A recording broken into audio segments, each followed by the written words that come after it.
white shirt. I never noticed she was a man. I never knew. I believe that our education, like such as in South Africa and the Iraq, everywhere like such as.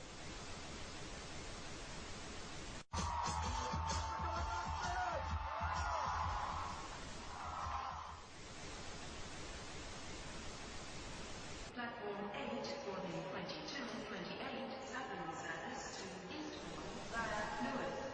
Please join the first. One option, placing a tracking microchip under a service member's skin. Special operations and if you hear the shouting, it's a group of demonstrators that 9/11 was an inside job.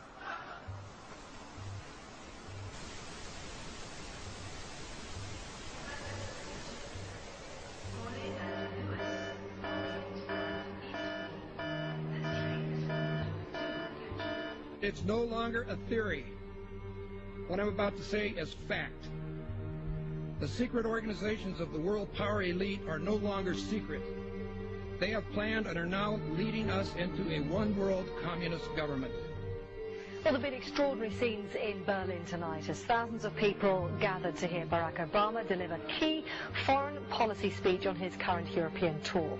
The Democratic presidential hopeful laid out his vision for America's place in a new world order, in a new world order, in a new world order. It's not a new idea. President Bush talked about it back in 1991. It is a big idea, a new world order. President Bush said, and it's a phrase that I often use myself, that we needed a new world order. There's a need for a new world order. I call upon all states to join ranks in order to found the new world order of the 21st century. We have before us the opportunity to forge for ourselves and for future generations a new world order. When we are successful, and we will be, we have a real chance at this new world order. And people talked then, in 1990, of a new world order. And the question for us is how we meet and master all these challenges to ensure that Britain enhances its competitiveness in the process and realizes what I believe is our destiny of success in this new world order. So, in conclusion, ladies and gentlemen, a new world is emerging. It is a new world order with significantly different and radically new challenges for the future. And people better understand that they mean exactly what they're saying. It's a new world order they're trying to create, and they're trying to do so not only without approval or consent of the governed in this country, but despite the popular will. This is a straightforward assault by the elitists in this country.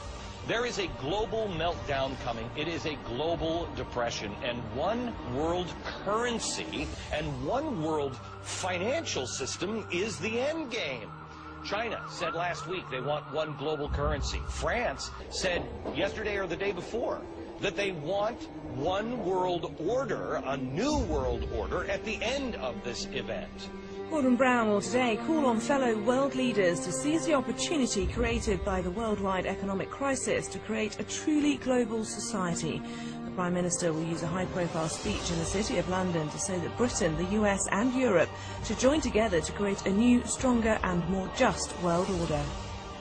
This engineered collapse is there as a massive problem for which you offer the solution, and the solutions are the infrastructure we've been predicting all this time, including the World Central Bank. The goal of this manipulation, and has been for a very long time, is to get the world population to see as a good idea, or the only option in given circumstances that are manipulated into place, the creation of a one-world government, a world central bank which would administer all financial transactions on the planet, a world currency, and a microchipped population linked to a global computer. The wealthy elite who have the money and the power know that if they can create a one world global social system, that they can control the central authority.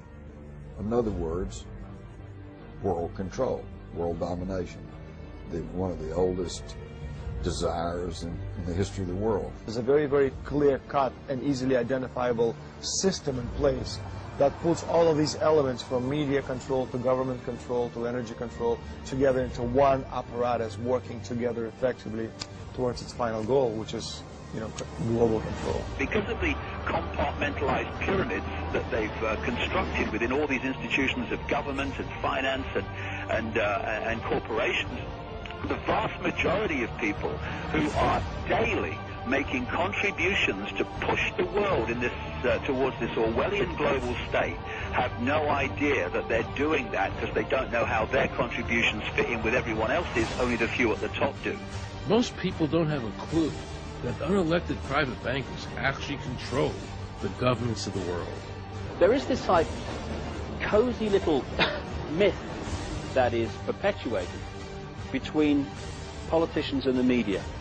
The media report the world as if presidents and prime ministers are the final arbiters and decision makers in the world, which means that the people above the level of presidents and prime ministers that really make the decisions, they're never looked at or exposed by the mainstream media because they're not accepted to exist.